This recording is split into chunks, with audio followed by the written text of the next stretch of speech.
உலகம் முழுக்க பரவி இருக்கும் ரெட்ரோ ஆன்மீகம் நேயர்கள் அனைவருக்கும் இனிய நல்வாழ்த்துக்கள். எல்லோரும் நன்றாக இருப்பீர்கள். இப்பொழுது 2025 ஆவணி மாதம் மேஷம் முதல் மீனம் வரையிலான இந்த 12 ராசிக்காரர்களுக்கு என்ன பலனை செய்ய போகுது, எப்படிப்பட்ட ஒரு நன்மைகள், ஒரு சாதகமற்ற தன்மைகள் ஏதாவது வந்துருமா அப்படிங்கிறத முதல்ல கவனிக்கிறதுக்கு முன்னாடி இந்த ஆவணி மாதத்தில் என்ன மாதிரியான கிரக நிலைமைகள் இருக்கின்றன, முக்கியமாக சொல்லப்போனால் இந்த மாதம் முழுவதும் ஆட்சி என்கின்ற தன்னுடைய சிம்ம வீடான சொந்த வீட்டில் சூரியன் இருக்கக்கூடிய ஒரு அதி அற்புதமான நிலைமைகள் இருக்குது. மற்ற கிரகங்கள் ராஜ கிரகங்களான ராகு கேதுக்கள் குரு சனி இவங்க ஏதாவது ஒரு மாதிரியான பாபத்துவமான கெடுபலன்களை தரக்கூடிய நிலைமைகளாக இருக்கிறாங்களான்னு பார்த்தீங்கன்னா கண்டிப்பாக கிடையாதுங்க.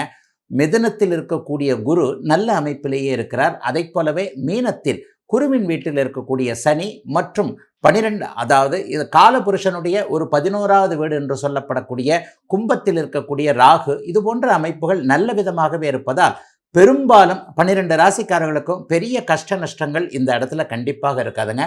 இப்பொழுது தனித்தனியாக என்ன மாதிரியான பலன்களை மேஷம் முதல் மீனம் வரையிலான ஒரு 12 ராசிக்காரர்களுக்கு செய்யும்ன்றதை பார்த்துடலாம்.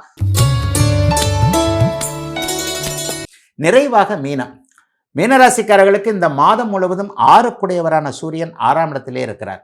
சூரியன் பாபராகி 6ஆம் இடத்தில் இருக்கிறதுன்றது இரட்டை நிலைமைகளை குறிக்கக்கூடிய தன்மை.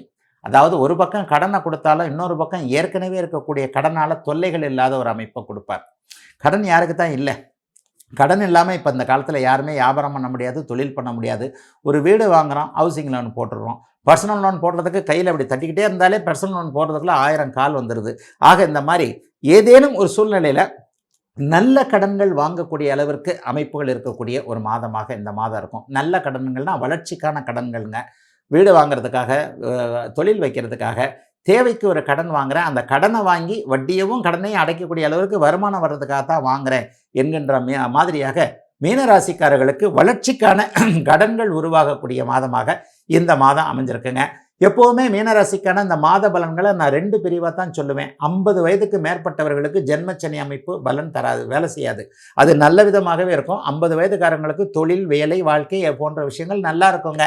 வீடு கட்டுறதுக்கான விஷயங்கள், வாகனம் வாங்குறதுக்கான விஷயங்கள், பிள்ளைகளுக்கு எதிர்காலத்தை கொடுக்கக்கூடிய விஷயங்கள்லாம் இதில் படிப்படியாக ஏற்படுங்க. அப்படிலாம் ஒன்றும் பெரிய கஷ்ட நஷ்டங்கள் இருக்காதுங்க. ஆனால் ஜென்மத்தில் ராசியிலேயே சனி இருக்கிறார், 7ஆம் பார்வையாக செவ்வாய் பார்க்கிறார். குழப்பமான மாதங்க அந்த மாதம். இதை செய்யலாமா அதை செய்யலாமா. பூரட்டாதி நட்சத்திரக்காரர்கள் நடுக்கடலில் நீந்தி கொண்டு இருக்கிறீர்கள். உத்திரட்டாதி நட்சத்திரக்காரர்களுக்கோ கரையே தெரியல, சுற்றி மட்டிலும் தண்ணி தான் தெரியுது, என்ன பண்ணுறதுன்னு தெரியல. மன அழுத்தமுள்ள மாதமாக இந்த மாதம் அமைஞ்சிருக்கு. எதுலேயும் தோல்வி இருக்கட்டும். ஒரு தோல்வியை வச்சு தான் வெற்றிக்கான படிக்கட்டுகளாக தோல்வியை தான் நீங்கள் மாற்றிக்க முடியும்.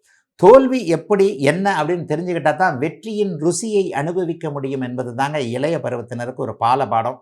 ஜென்மச்சனி காலகட்டங்களில் இளைய பருவத்தினருக்கு நல்லவைகள் நடக்காதுங்க. ஏதாவது ஒரு நெகட்டிவாக நடந்துக்கிட்டு இருக்கும், நினச்சது நடக்காது. உண்மையிலேயே மனிதர்களை பற்றி அறிந்து கொள்ளக்கூடிய அமைப்புகள் இப்போது மீனராசிக்காரர்களுக்கு நடந்துக்கிட்டு இருக்கு. இந்த காதல் கிதல்லாம் வச்சுக்க வேண்டாம் மீனராசிக்கார இளைய பருவத்தினர். சக்தியை வீணாக்காதீங்க.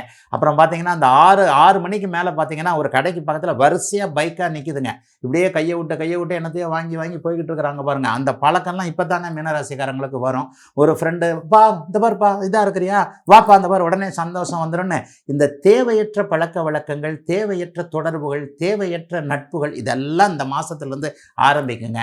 மாணவர்கள், இளைய பருவத்தில் இருக்கக்கூடியவர்கள், வாலிப வயதில் இருக்கக்கூடியவர்கள், வாழ்க்கையில் இனிமே தான் நான் எல்லாத்தையும் சாதிக்க போகிறேன்னு நினைக்கிறவங்கலாம் இந்த மாதம் கொஞ்சம் பொறுமையாக இருக்கணுங்க. எல்லா விதத்துலேயும் கொஞ்சம் நெகட்டிவ் இருக்கிற மாதிரி தெரிந்தாலும் கூட சனி, ஜன்மச்சனி தரக்கூடிய அனுபவங்கள் எப்போதுமே உங்களுடைய பிற்கால வாழ்க்கைக்கு நல்லது என்பதால் பொறுமையாக இருக்க வேண்டிய மாதங்க இந்த மாதம். ஆனால் ஒன்று, மீனராசிக்காரர்கள் புத்திசாலிகளாக இருப்பீர்கள், உழைப்பாளிகளாக இருப்பீர்கள், எல்லாவற்றையும் விட நல்லவனாக இருப்பீங்க.